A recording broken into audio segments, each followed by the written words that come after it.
La Iglesia de Estonia, Letonia y Lituania, sufriente y perseguida por el comunismo, está siendo la protagonista de este programa de esta semana, Perseguidos pero no olvidados, ya que el Papa Francisco va a comenzar este fin de semana un viaje apostólico a estos tres países bálticos. Estamos con el padre, el sacerdote de Letonia, el padre Renats Bikov, que nos está recordando cómo vivía la fe en persecución su familia, que tenían que esconderse el día de Navidad para no ser perseguidos. ¿Y cómo se transmitía la fe en un país donde el zarpazo de esta ideología era implacable? Sí, es una buena pregunta. Claro, eso gracias a Dios, porque Dios es quien les mueve las cosas, y también en esta situación de persecución, porque había unas situaciones muy difíciles.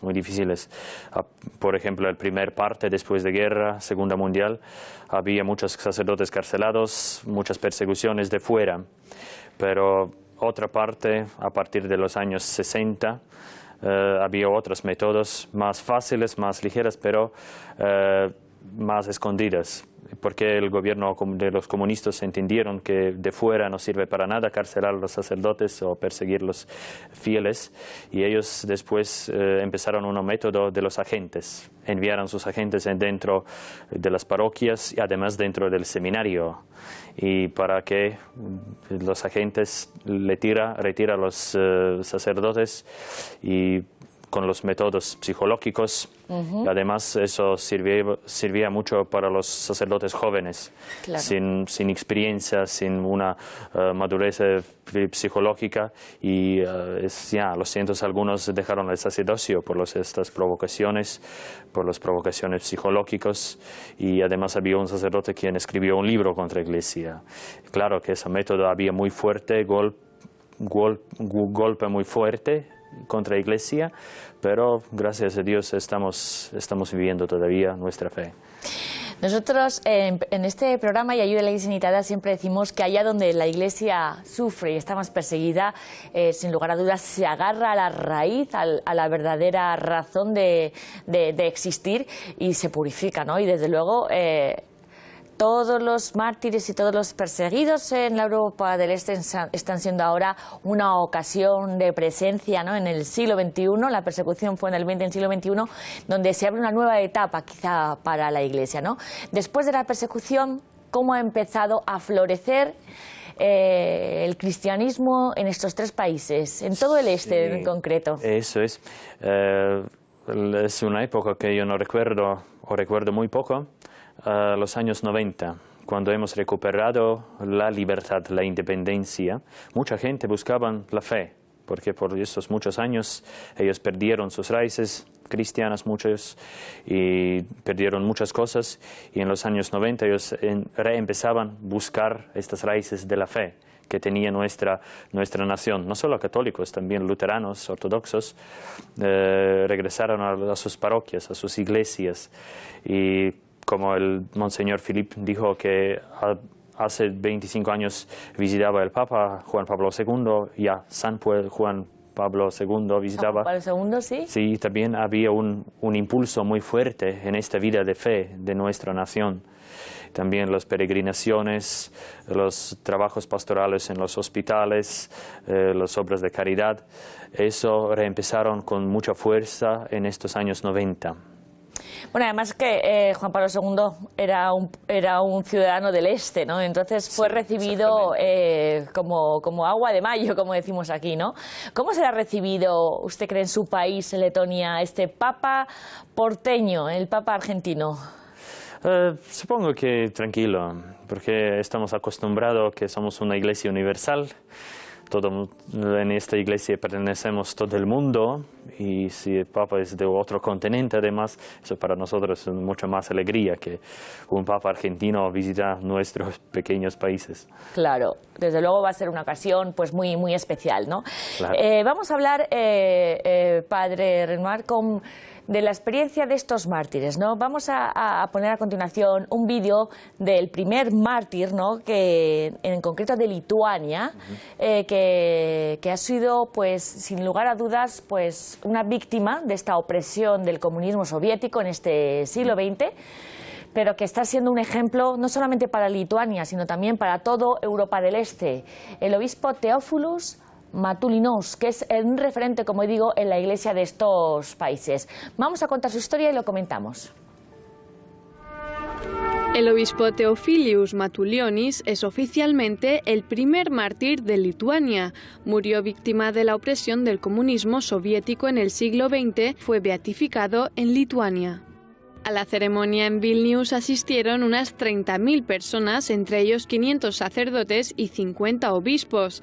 Celebró la beatificación el cardenal Angelo Amato, prefecto de la Congregación para las Causas de los Santos.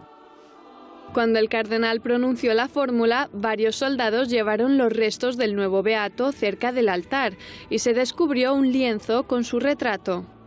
A lo largo de su vida fue condenado 3 veces al Gulag por no aplicar las normas contra la Iglesia que ordenaba el régimen comunista. No abandonó su país ni siquiera tras el segundo ataque bolchevique. En aquel entonces dijo: «Me quedaré con mi propia gente, no tengo miedo a que me persigan, cuando rezo no tengo miedo». Pasó 15 años en varios gulag y varios años después de ser liberado, tras una inspección de su apartamento por agentes soviéticos, murió envenenado. Es oficialmente el primer mártir católico de la época comunista de Lituania.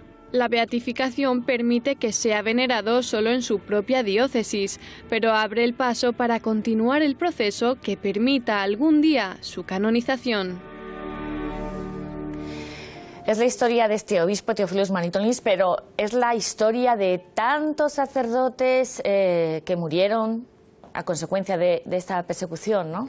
Sí, claro, en Letonia tenemos también una fila muy grande de los víctimas de del comunismo.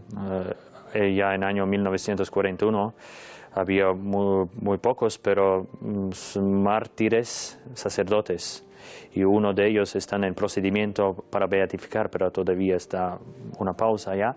Un sacerdote que se llama Vladislaus Litaunieks, había el víctima del primer año del comunismo, primer mártir matado por los comunistas.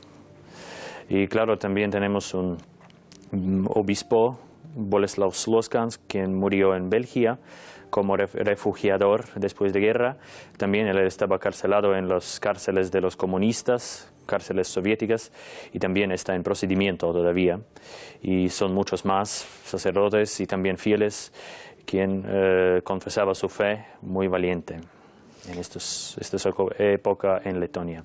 Claro, porque estamos hablando de una historia de nuestra Iglesia, claro, muy reciente, del siglo XX, ¿no? ¿Ustedes cómo perciben que puede contribuir al servicio de la Iglesia esta sangre de los mártires ahora en el siglo XXI? Es una muy buena pregunta porque ellos ayudan muchísimo hasta el punto que nosotros no podemos entender cómo nos ayuden, pero como mi experiencia de sacerdote es que eso ayuda mucho conforta mi fe, conforta mi vocación, estos testimonios de estos sacerdotes. En este siglo XXI en que yo soy sacerdote del siglo XXI. Un sacerdote del siglo XXI que debe su fe a estos mártires del siglo XX, ¿no? Sí, es como mis padres en sacerdocio en mi país. Que, por cierto, el obispo de Lituania, este que acabamos de ver el vídeo, es muy venerado también en Lituania, ¿no? En Letonia sí, porque es una historia que este beato Teófilos Matoulinos trabajaba unos años en Letonia, una parroquia en los campos, es parroquia vecina de mi parroquia, de donde yo nací, donde trabajaba este beato Teófilos. Este beato Teófilos. Tenemos que entender que así se construye la Iglesia, ¿no? Como decimos, heredada con mucho sacrificio, incluso hasta la muerte de todos nuestros predecesores. Eso lo contamos aquí siempre en Perseguidos pero no olvidados. Por ejemplo, lo que está pasando en Oriente Medio, en Irak, el genocidio que está suponiendo ahora para la presencia cristiana en Siria y en tantos otros países, que sin lugar a dudas será la razón de ser para que una posible fe florezca en los años siguientes, ¿no? Como está pasando ahora, si Dios quiere, en Estonia, Letonia y Lituania. Por cierto, seguro que está teniendo ahora usted contacto con pues, sus parroquianos, sus familiares de Letonia. ¿Qué esperan de esta visita del Papa para transmitir la fe a sus contemporáneos, que tienen sed de Dios, que no han sido en concreto como su familia, Padre Norás, que fue una familia católica perseguida, pero que aguantó el empujón, sino aquellas personas que no han oído casi nada de este Dios desconocido? Sí, claro, es una situación un poco difícil porque hay muchos que no creen en Dios en nuestro país, aunque creen, pero no siempre puede aceptar la Iglesia. Y claro, los católicos de esta visita de Papa, esperan mucha bendición, mucha ayuda, mucho impulso para su fe, para la fe en Letonia, para un renacimiento espiritual en Letonia. Claro, eso es. Pero también yo espero que también esta visita va a bendecir mucha gente en nuestro país, en mi país, aunque ellos no son católicos, además no son aquellos que no son creyentes, para que ellos espero que va a recibir mucho de esta visita. Dios lo quiera.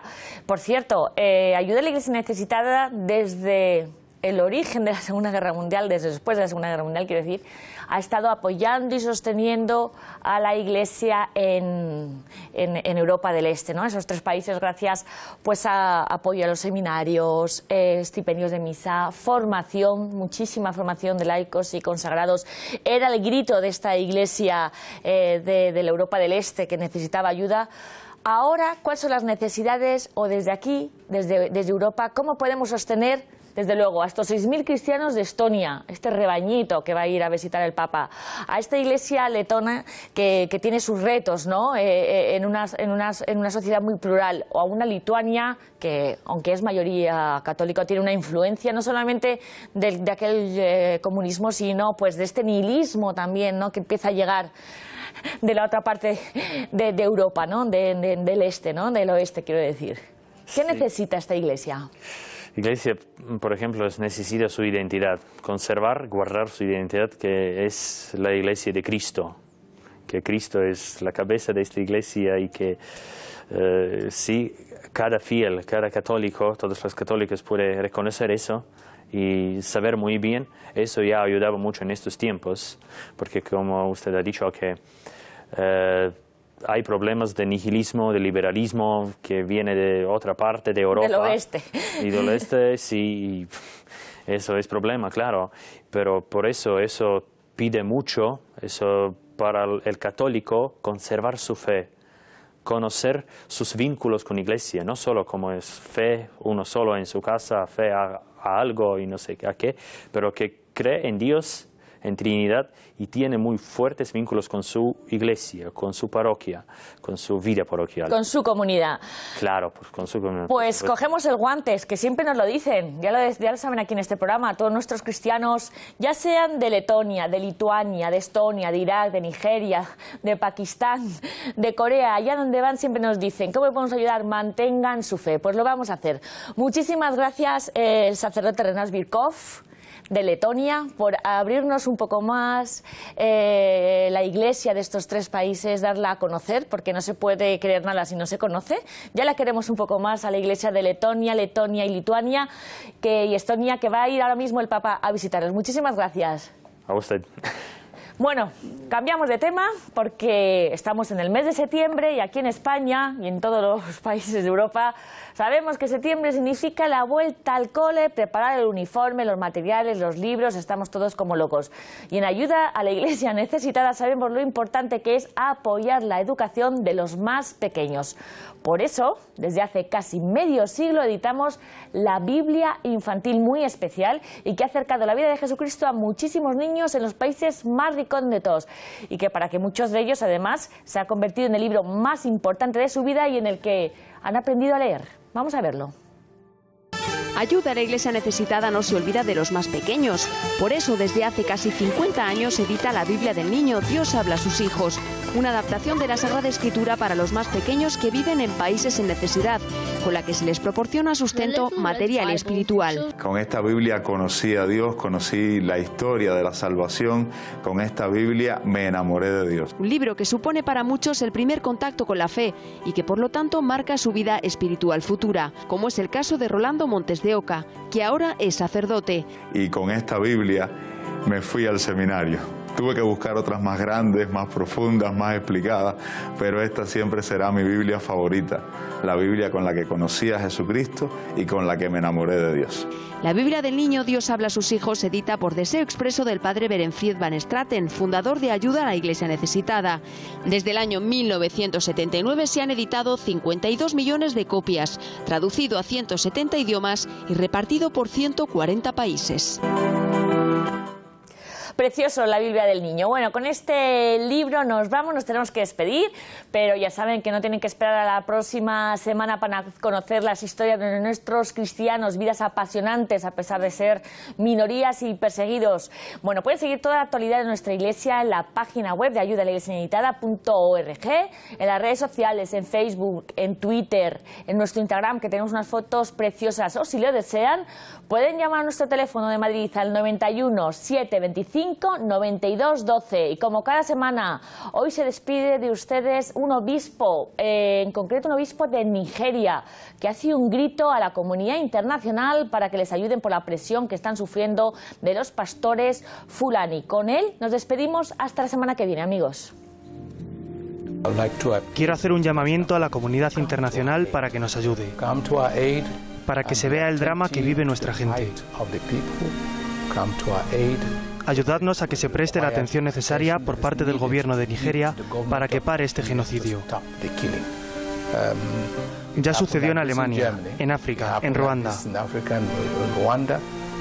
Pedimos al mundo que nos escuche y que nos socorra. Estamos muriendo.